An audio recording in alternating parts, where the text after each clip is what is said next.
All right. Thank you again for joining today's webinar. For those of you that don't know me, my name is Hannah Allen, and I manage the North Central Texas COG Total Maximum Daily Load, or TMDL program. Today, we're going to have a really great presentation from Dr. Sheeba Thomas, who is a senior technical engineer from the San Antonio River Authority. She'll be speaking about their water quality model and how it's utilized to determine the placements of BMPs to positively impact water quality and those TMDLs in the River Authority service area. I do have just a few slides to go through before I turn it over to Dr. Thomas. Just some standard webinar procedures, of course. Just as a friendly reminder, please be sure to keep your microphone muted until the end of the presentation. We will have time for a question and answer session. And of course, you can always utilize the chat box and the raise hand function as well.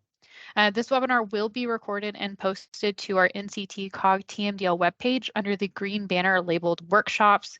I have put this link in the chat already, but of course, all registrants will also receive an email with a link to the slides and the recording once they are available. Like I mentioned before, please feel free to use the chat function.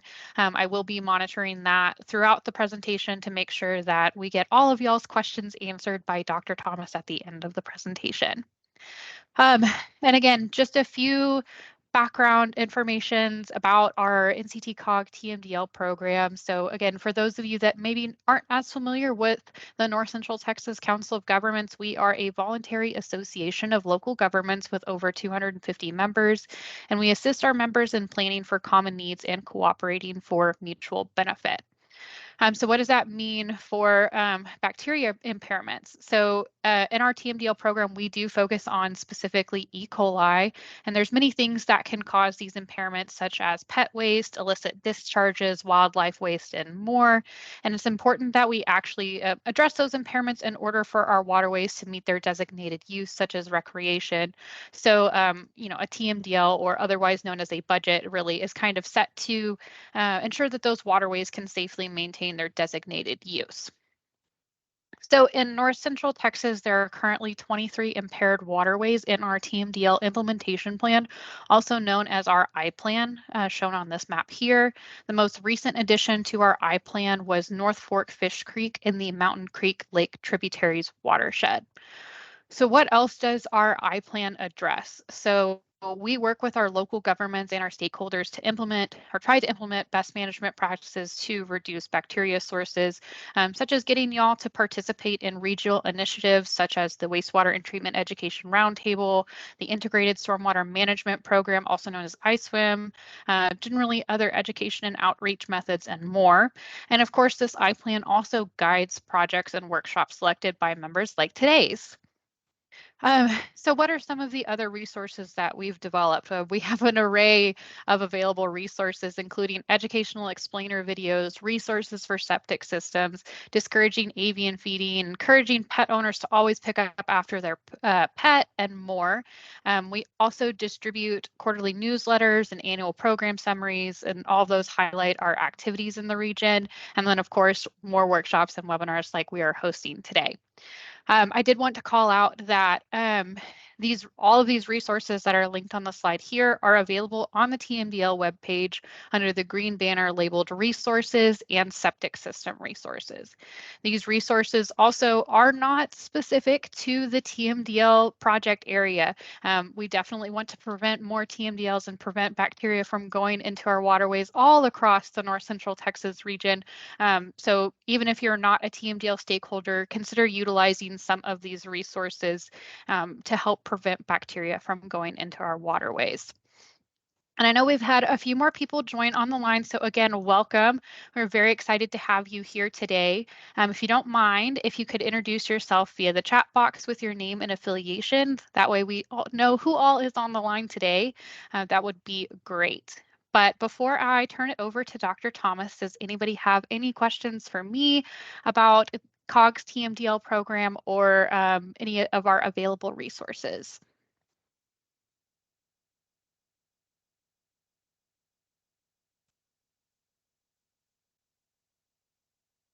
Okay. not seeing any, then we will move right along. So I'm going to introduce Dr. Thomas. She is a senior technical engineer with the San Antonio River Authority. She also has over 15 years of experience in hydrology, hydraulics, and water quality models. She is a professional engineer with the state of Texas and also has a PMP and CMF certification.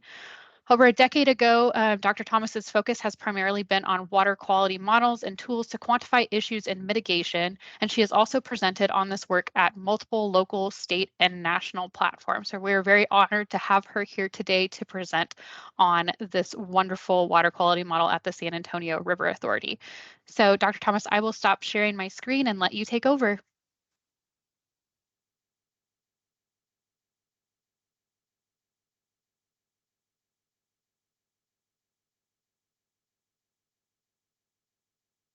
Can you all see my screen okay? It has not come through on my side yet.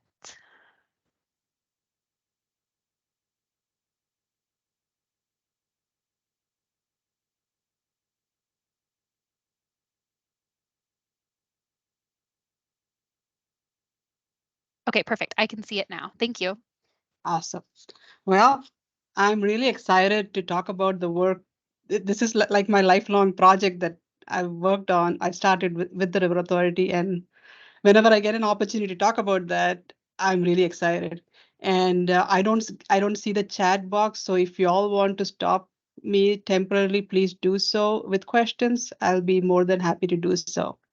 So, like Hannah said, uh, this endeavor started around 13 to 14 years ago. And we've been, though we were not required to do that, do this level of modeling, our management has been very supportive of using best science in planning process. So with that, I shall start my talk. For today, I quickly want to talk about a little background on why we started doing this project, a little bit on the base model that we have developed and maintained that. I also want to talk about some of the investment we made along with models, which are the tools that can help to quantify some of the issues that we are seeing. And lastly, I would like to talk about how we are using it, using the models and the tools, the data from those platforms in helping to guide our agencies, the regulating agencies in planning decisions. So we are the San Antonio River Authority. Here is our four-county. We are in South Central Texas. Here is our four-county jurisdiction. We are San Antonio is in Bexar County. Here, where my mouse is pointing. Um, we have three more downstream counties that we have a jurisdiction over. The San Antonio River starts a little north of our downtown, the headwaters. It's a spring from the Edwards Aquifer, and which goes through four counties and beyond our jurisdiction, merges with another river, which is the Guadalupe River, and ultimately ends up in the bay. Our bay is known to be the breeding grounds of 6 feet tall, majestic whooping cranes that come all the way from Canada to feed on the blue crabs and raise their young. Uh, just zooming into our watersheds, this is the San Antonio area. Like you see, our San Antonio River Basin, which is on the slide, has various impaired streams. And this impairment is based on the latest assessment from TCQ, and the impairments are for primary contact recreation. The red, as we may know already, it's the impaired bodies. The orange ones are the ones that are in the concern category, and the green ones are meeting standards. A lot of our watersheds that were not developed in the past, but that were in the green, have turned to orange and red in my lifetime here. So that was an impetus for us to start looking at water quality beyond what we learned from just monitoring data. I'm sure everybody's aware of the information on the slide. Our streams are, all of our streams in our basin are held to the primary contact recreation one standard, the most stringent standard. And we've approached TCEQ in multiple conversations on this criteria. And whenever we were given the option for RUAA in raising the standard, our board has always maintained the stand that we are not going to raise the standard as much as possible in our basin, which may change in future. But as till now, I've not seen us embracing RUAA for our basin. So when we started the project, we had a lot of models that hydrology and hydraulic models that helped us to determine where flood control projects can go based on where we see improvement on flooding based on models. But when it came to water quality, all we had at the time was monitoring data. And we all know monitoring data is a snapshot in time and space. So it has both temporal and spatial gap, and it's not feasible to monitor everywhere in the watershed at all times. It's a lot of money, right? So monitoring alone cannot help us to figure out issues in the watershed and where mitigation needs to happen. Also, we have a number of programs and regulations where BMPs and lead has to be done in some of our watersheds. However, there was not much level of modeling, and this is still the case in good part of our country where there's not a lot of right kind of models used to figure out where BMPs and lead needs to be implemented in a way that they are addressing the issues that we see in our streams. Hence, we developed our vision to address water quality. So we felt the need to develop very comprehensive baseline models to understand the issues. So we developed continuous simulation HSPF models. HSPF stands for Hydrologic Simulation Program Fortran. It's an old model, has decades of application. And we also went ahead and as we learned more about our watershed, we felt the need of developing additional tools that I'll be talking about shortly in how to quantify issues and mitigation so that we can work with our partners to give them the best science-based planning information.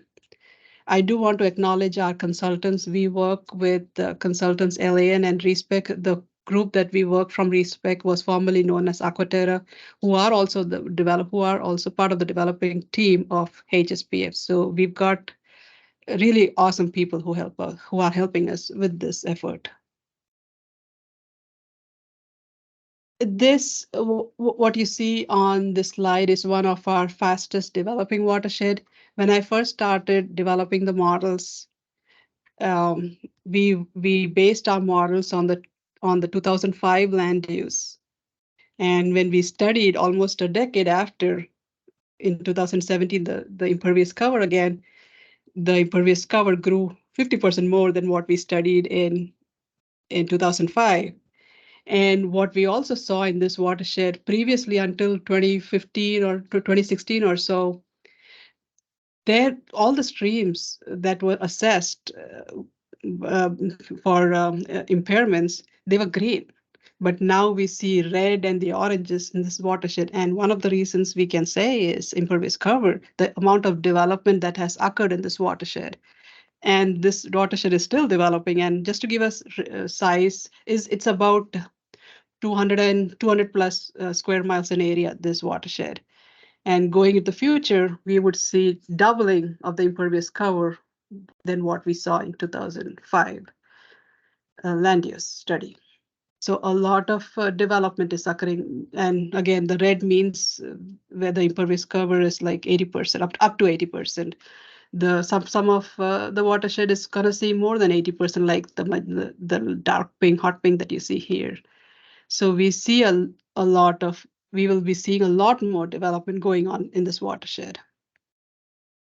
This is the other extreme of development. This Upper San Antonio is one of our older watersheds. Its development has occurred for a long time, and When we studied in 2005, it is more than 50% impervious cover. It's developed a little more when we studied 5 years ago. And now we would see a lot more development on the areas that were not developed previously. And this watershed has a lot of impaired bodies and TMDLs currently. So for the before we selected what models to use, we did a study of what is available out there and what what are our needs.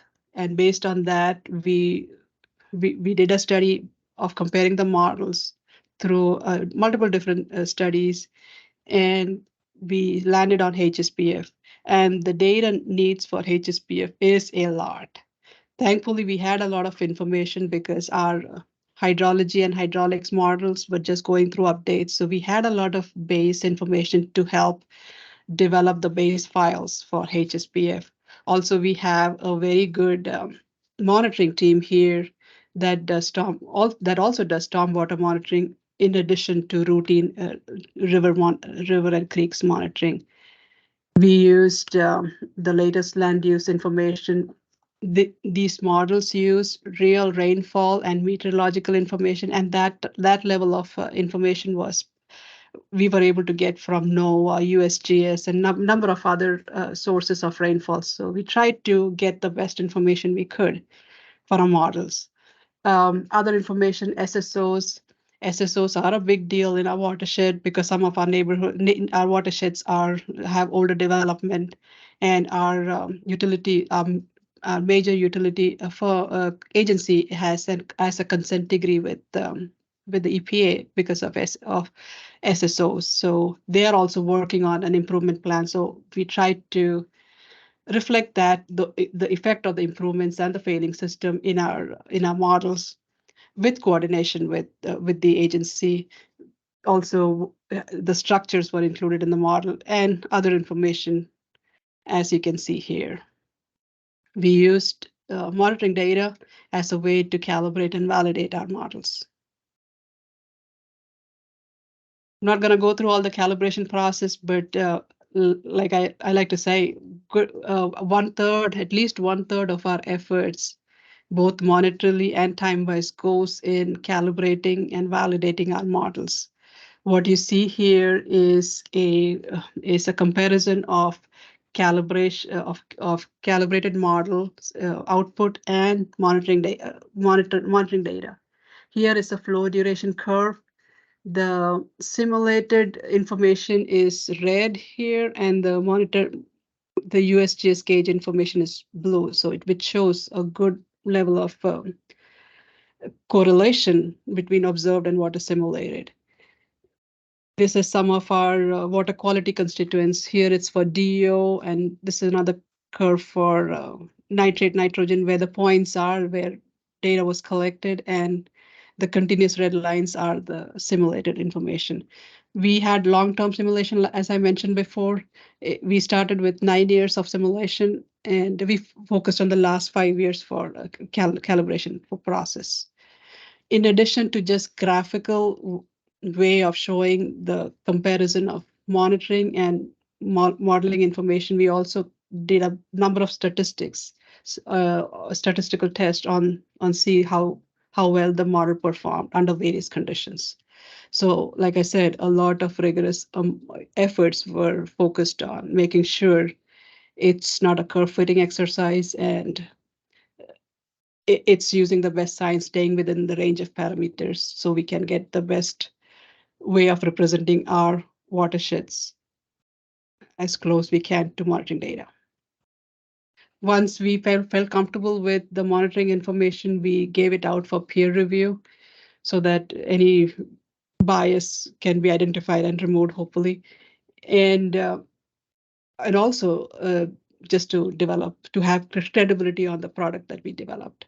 And we got a lot of good peer review comments, and we were happy about it. Like you can see, they mentioned a lot of good significant effort was put in developing the models. So we were proud of the outcome of the peer review comments.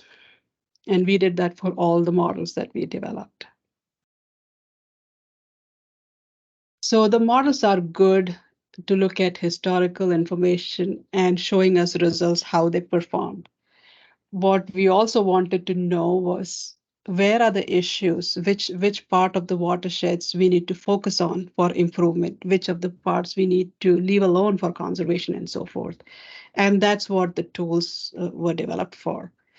We developed a number of tools. I've listed a few here. We are still working on the last one, the processor tool, to help us to quantify issues and mitigation. These tools are available on our website for anybody to download. We also developed the water quality modeling standards document. Yeah, this is a screenshot of our modeling standards document.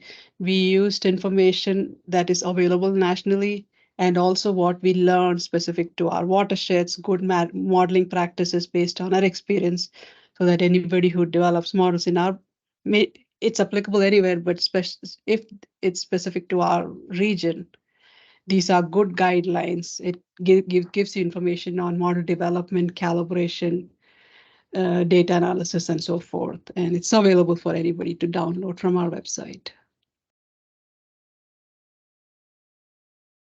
Time series tool is a tool we developed to handle large data sets. Since we were working with continuous simulation models, the amount of data that is used as input and output is a lot, and HSPF system was not.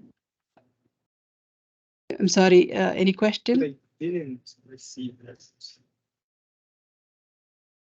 I'm sorry, is there a question? Hey, Dr. Thomas, I don't think that there was a question. I think there might have just been some feedback. Good, yeah. So the SARA time series tool is a tool that we developed. It's a processing tool to handle large data set, and HSPF system was not able to handle this kind of continuous simulation data. And this has replaced some of the functionalities that HSPF has, like the Jensen WDM URL. And this tool is used by HSPF users around the nation and the world to handle large data sets. And this was one of our well-received tools in the HSPF community.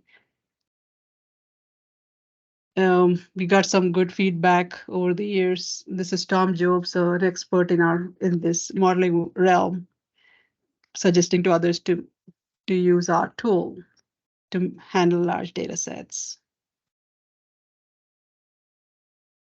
The second tool that we developed was the load reduction tool, where this tool can look at a model and the user can enter information like the screening levels or the standards to see what amount of load reduction is required on a subbasin by subbasin level in the watershed. This could be a iterative manual process, but that would mean a lot of time and possibility of making mistakes. This is a way to eliminate that, and with just a user file. And we've made it to the extent that a lot of information can be user input instead of hardwiring the information.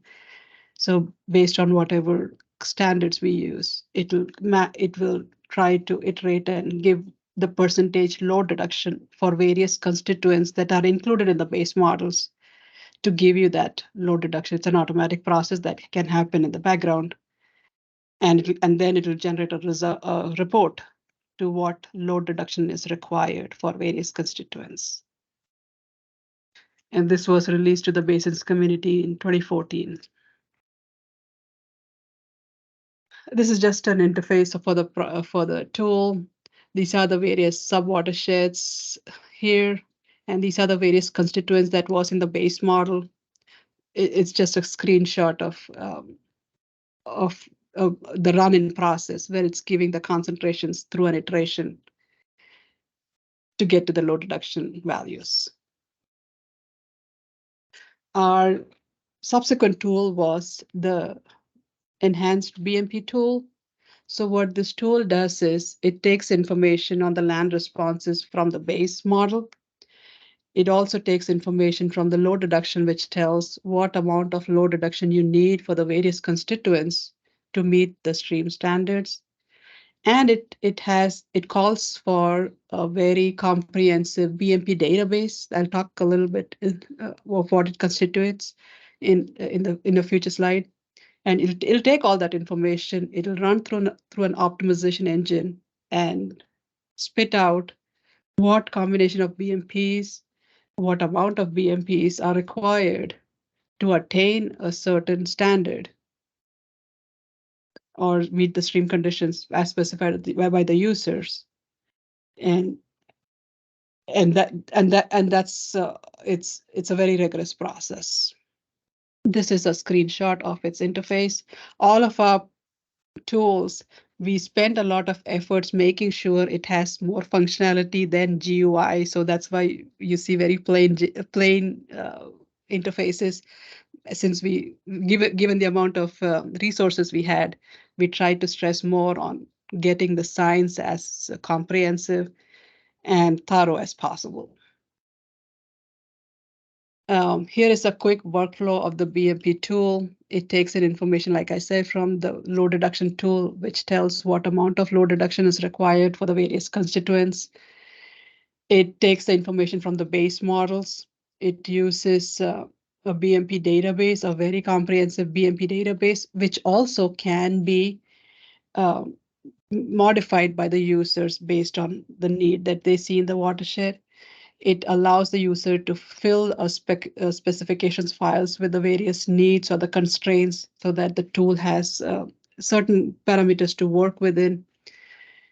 Using all that information, it goes through an optimization engine, and we used the optimization engine of an EPA program called Sustain, where we just use the optimization part of it, not the other interface, and that part is called Sustain Opt. And after the tool does all the optimization, it puts the effect of those BMPs that the optimization tool said that's needed back into the base model to do a quick verification run on whether it suffices whatever all these tools are telling. And that's what the last step is, running and checking for the target reductions. Here is a screenshot of a worksheet of the BMP database. We can enter a lot more BMPs, but we input the information that we saw relevant in our watersheds. So it requires the physical characteristics of the BMPs, the size, the drainage area. It also needs cost information, the capital cost, O&M cost, then efficiencies, removal efficiencies, a number of such kind of information for the tool to do the physical processing of the BMPs through BMP tool. And as I mentioned before, we took the optimization engine from the Sustain Opt part of Sustain program by the EPA. We use this optimization routine, the genetic algorithm, to run the optimization part of the BMPs. We get a lot of information from the BMP tool, and one of the type of information is the cost-effective curves, where it shows the cost versus the removal reduction. So this can give you an idea on what type of cost are we looking at for certain reductions in certain part of the watersheds. So as the tool processes the BMPs, it gives a report on what type of BMPs were chosen and how many, and that's what you see on this slide. It shows n number of biodetention and so forth. And then it runs the last validation run to make sure whatever the BMPs are saying they would are indeed meeting the reductions needed for the watersheds in order to meet the stream standards. So it's a lot of math and analysis occurring on the background for all this information to get out. So based on the information that we get from the different tools, the base models, I then go ahead and look at the data and study the data and come up with finding areas where we need to implement BMPs or improvements. And that's what I'm going to talk about in the next slide.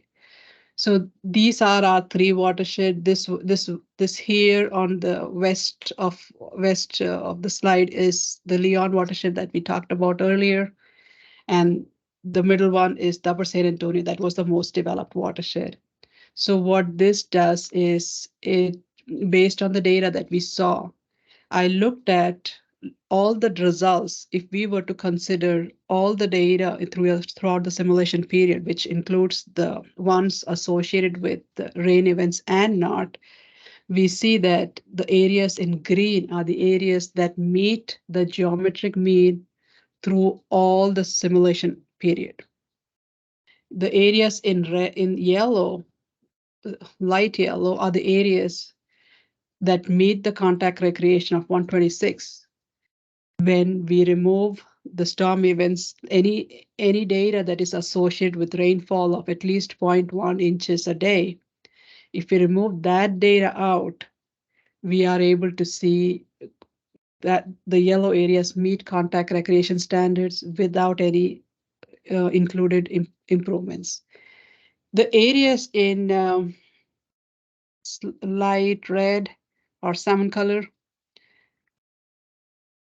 they are the ones where no matter what amount of BMPs or improvement you do, we cannot meet 126. And the other two colors are where the areas that we can strive to meet 126 if we include certain amount of BMPs as the information output from the tools. So this gives us an idea on where improvements need to be focused on. And when we developed this map, we made sure we ran a future conditions model so that we can see the extent of how much development is going to occur and plan for that development and plan for improving towards water quality based on future development, because existing conditions is a moving target. By the time we have the data and we develop models, we are always running behind.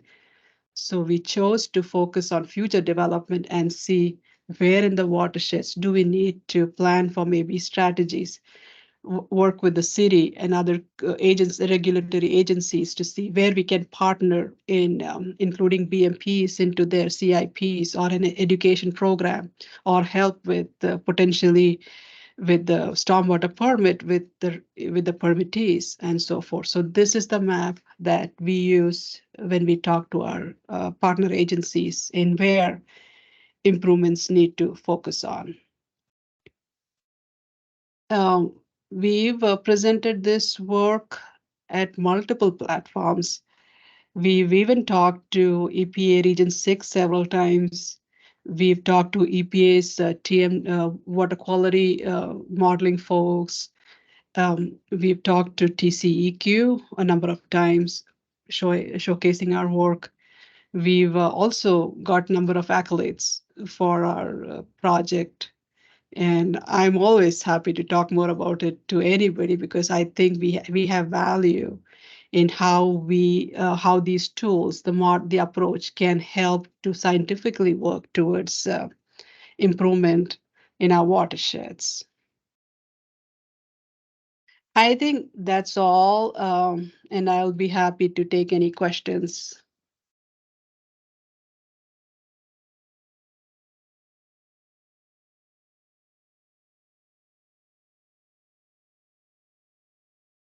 Awesome. Thank you, Dr. Thomas.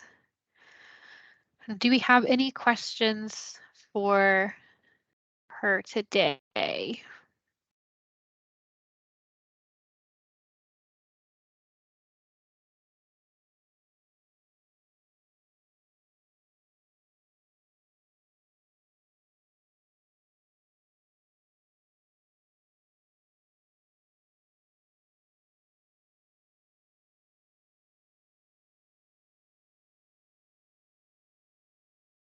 Okay, I'm not seeing any come through in the chat, and nobody seems to be raising their hand at this point.